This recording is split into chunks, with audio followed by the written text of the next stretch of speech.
ইতিমধ্যে আপনারা সেই ছবি দেখতে পাচ্ছেন এমবিএস নিউজের মাধ্যমে। ইতিমধ্যে 2 রাউন্ড করোনা শেষ।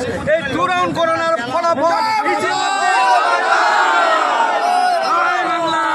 ইতিমধ্যে আপনারা জানতে পারছেন। 2 রাউন্ড করোনা শেষে আমাদের বর্ধমান দুর্গাপুর লোকসভা কেন্দ্রের তৃণমূল কংগ্রেসের প্রার্থী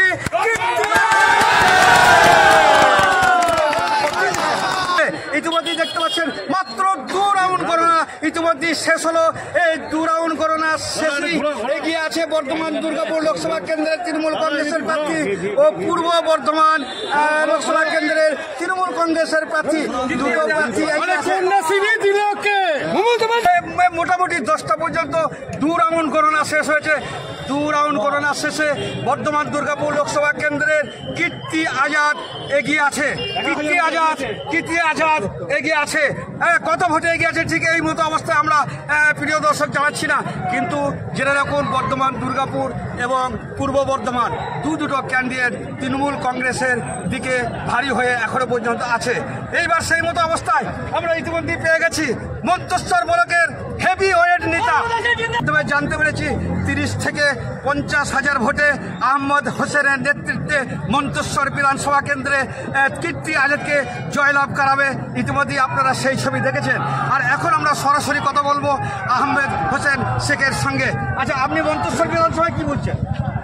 মন্তেশ্বর বিধানসভা নয়, সারা পশ্চিমবাংলায় যেভাবে মমতা বন্দ্যোপাধ্যায়ের নেতৃত্বে তৃণমূলের যে জনজোয়ার নবজোয়ারকে সামনে রেখে যে ঝড় উঠেছে, আপনারা দেখতে পারেন ট্রেন যতটা বেলা হচ্ছে ততটা আপনারা এগুচ্ছে দেখবেন। আমরা 30টার বেশি আসন, যেটা আমাদের নেত্রী মমতা বন্দ্যোপাধ্যায় যেটা বলেছে, সারা পশ্চিমবাংলায় 30 থেকে 32টা আসন তৃণমূল কংগ্রেস পাবে।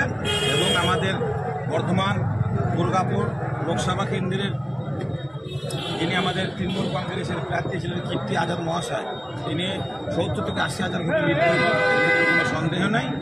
আমাদের যে ওপেন পার্টি ভারতীয় জনতা পার্টি দিলীপ ঘোষ মহাশয় কালকেও বলেছেন, আমি কাল রাত 12টা পর্যন্ত গাড়ি ছিলাম, 1টা পর্যন্ত ছিলাম, উনি সাংবাদিক বৈঠক যখন করছিলেন উনি বলছেন তৃণমূল কংগ্রেস জানেন যে কী ফল হবে, আমরা জিতে গেছি। তো তৃণমূল কংগ্রেস জানে কি ফল হবে, এটা সত্য, এনার কথাটাই সত্য। তৃণমূল কংগ্রেস জানে কীর্তি আজাদ বর্ধমান দুর্গাপুর লোকসভা কেন্দ্রে 70 থেকে 80 হাজার ভোটে জিতে কোনো সন্দেহ।